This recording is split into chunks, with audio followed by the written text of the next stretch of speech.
I expect that Democratic strategy will be to get Democrats in a uniform way, at least all of Democrats who want health reform, to vote no on every single amendment, regardless of the quality, regardless of the substance, regardless of what's in that amendment.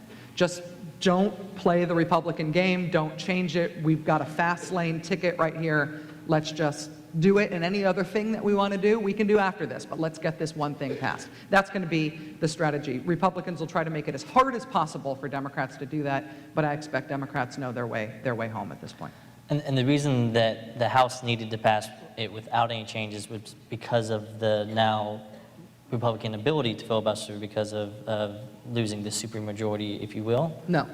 I mean, yes, no. Theoretically. I mean, but if you want to count Joe Lieberman and Ben Nelson and Blanche Lincoln and all the rest of them as if they're just going to be right there for a Republican break in the filibuster, it just, you can't, it was, with a nominal 60-vote majority, it was impossible to craft useful legislation designed to capitalize on that majority. If you can't lose one vote and you've got all of these showboating conservative Democrats, you can't pass anything useful. So it wasn't a useful concept.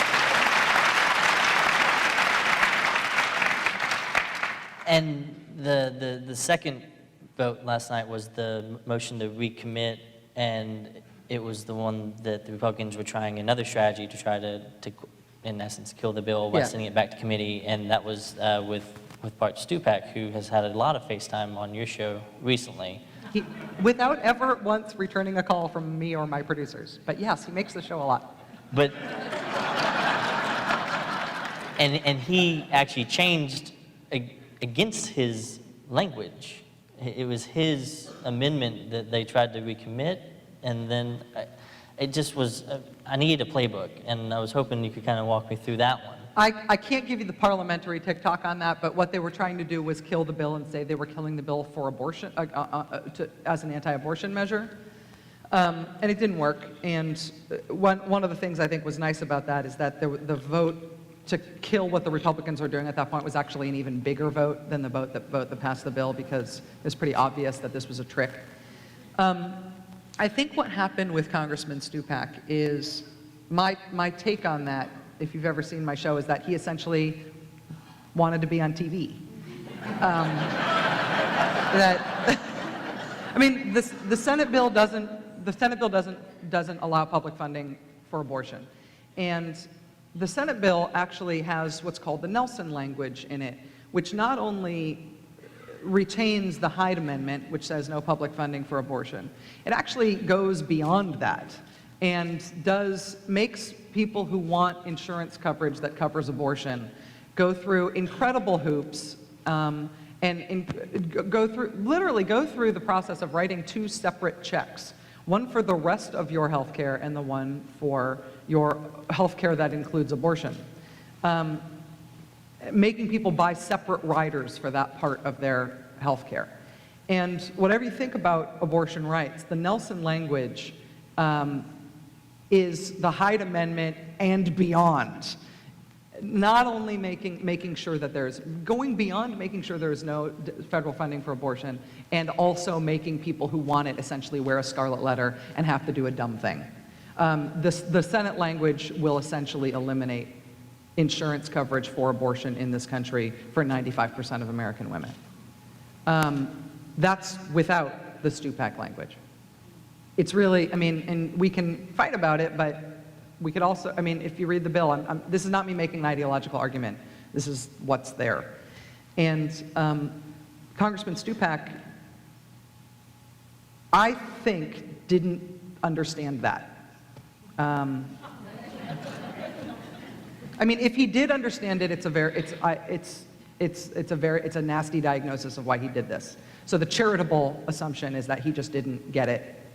But if he did get it, there's a problem. He was asking for a ban on abortion, what he was describing as a ban on abortion funding, that actually couldn't be done through the legislative process, that was to address a problem that didn't exist, and that he was unwilling to make any sort of negotiations on, and that he was willing to kill health reform for. Because the one surest way to guarantee there will be more abortions in this country is to not reform health care. The more access that women have,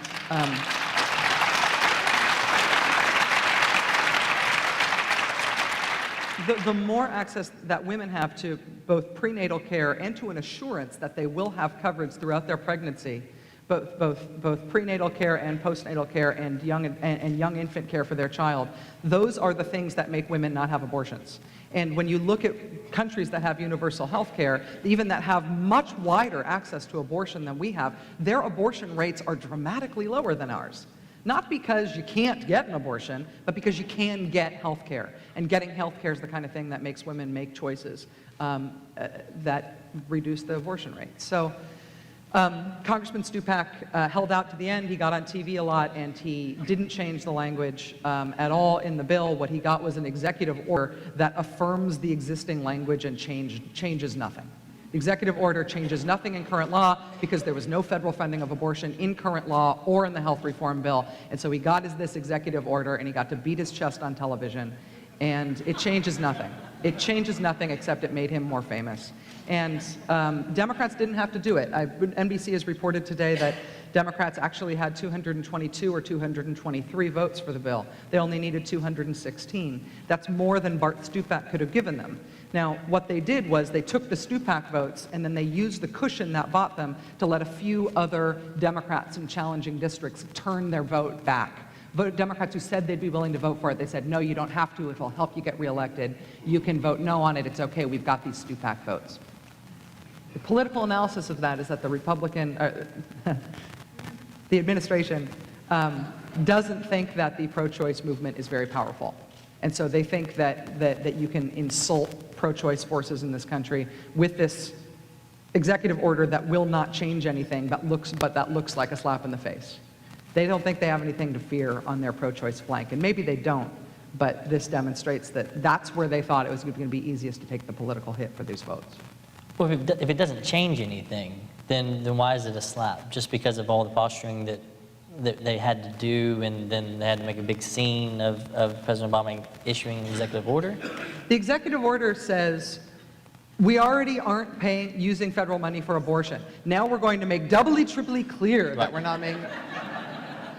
So first of all, abortion is health care.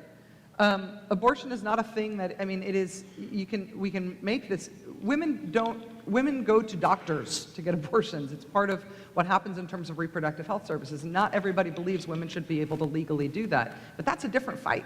Right. What happens now, outside of abortion?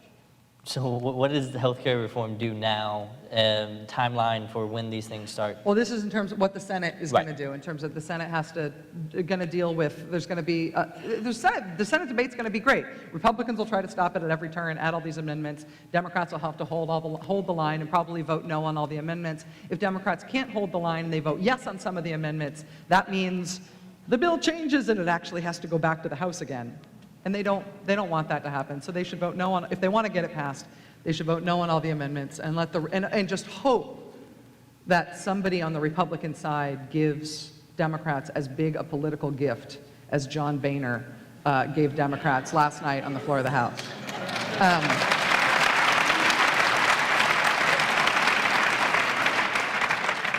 John Boehner screaming, "Hell no, you can't."